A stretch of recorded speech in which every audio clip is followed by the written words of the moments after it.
Instructional Leadership, Intern, Chapter 1 through 3. What are professional learning communities? The need for professional learning communities, PLC, are crucial for the development and implementation of relevant instruction in a systematic and collaborative manner. The PLC is the entire school, but can have its own subgroups in specific areas. Continuous interaction by all educators within the school are essential for improvement and high achievement. A PLC is self-examination as an educator through research in a cooperative manner to zero in on needed skills and establish a plan for assisting students in these areas.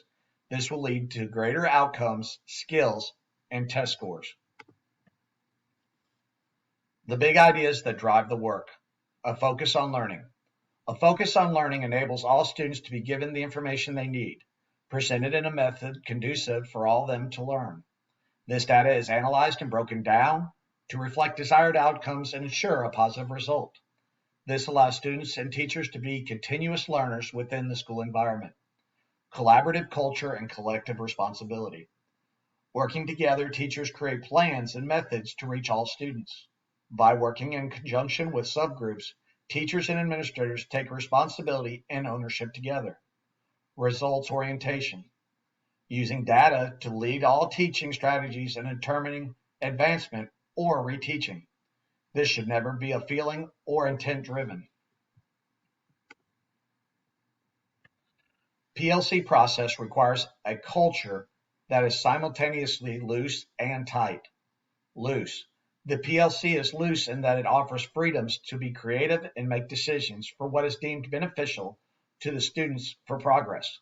Developing strategies to implement is a form of creative freedom. Tight. The PLC is tight due to every student being required to be tested and their data analyzed. Based on this information, a plan will be created and put into action. Collaborative working is a must and cannot be performed on their own. This is the outlook of the entire school. Collaboration. It is imperative that all information, priorities, and plans are shared between all stakeholders. One of the most effective ways leaders communicate priorities is by what they pay attention to. Kousas and Posner, 2003. Peters and Austin, 1985.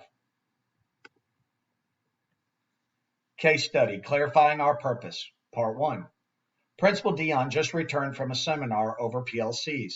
She is excited and wants to use these strategies at her school. Her staff are gathered and presented the concepts. Then Ms. Dion unveils her new mission and allows her staff to see it for the first time. At this point, staff members began to question and debate words and verbiage. They go back and forth during the meeting. This becomes problematic and the meeting is adjourned. During the following weeks, teachers continue discussing the mission, and when the staff has their next meeting, a group has their own proposed mission statement.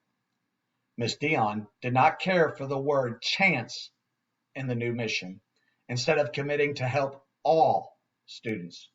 After a staff vote, the teacher's proposed mission is acknowledged as the school's new mission with a 55% acceptance. Soon after the vote, the staff returned to their old ways of teaching and preparing. Ms. Dion is not enamored with the program and its ideals at this point. She felt that she had offered a voice to everyone and no positive collaboration had occurred. Part 2. Problem 1. Wrong method for staff unification. The problem with coming in as a full staff is you have a lot of people that have not had time to question or to understand, and you get all their reactions all at once. Problem 2, no progression in the meeting. Once there became a problem with the mission or the meeting bogging down during the mission, Ms. Dion should have moved forward to give a whole picture. Here's how. Assemble a group of influential members of the staff and gain their backing and support prior to the entire staff being presented. These individuals can lead the rest of the staff into acceptance and implementation. There must be others taking the leads besides just administration. Choose your medium for presentation. Smaller groups where questions and answers can flow freely offer a more cooperative and accepting atmosphere. This leads to buy-in, not dictation. Coming together and learning enables a joint effort for success. Once all important information is presented, then the process of implementation can occur. This eliminates most questions, concerns, and confrontation. Consensus. A. Everyone has had a chance to be heard and their opinions are sought. B. What the group truly believes and its desires are apparent to all. Follow through with the mission. Do not merely believe stating it is enough. The actions toward the mission are more powerful moves to raise achievement. Part 3. Mission, vision, values, goals. The priority is not big goals, but rather on the steps and small victories it takes to reach that end result. Each part in the process taking on a key role for overall success. If any of them are skipped or overlooked, then advancement cannot occur. Part 4. Assessing your place on the PLC journey. Determining current performance levels and creating action steps must be prepared throughout with all stakeholders. Part 5. To assist the PLC implementation and development using the 9 tips provided can give step-by-step tips for advancement. This is within the chapter. Part 6. Use the provided questions to lead the process forward. Part 7. Do not allow misleading words, phrases, and statements to sidetrack the efforts within the PLC to provide a positive progression and accomplishment. Building the collaborative culture of a professional learning community. Part 1. In the case study, Principal McDonald offered collaborative PLC to his school in individualized teams. The problem he found was that they were dealing with secondary issues and not focusing on the student academic progression. When he made a request for all teams to make this their focus, he was met with backlash and hatred. This is not the school he believed it to be. Part 2. Just because teachers interact and communicate does not mean student advancement. The principal must gain the trust and insight from staff leaders and influencers.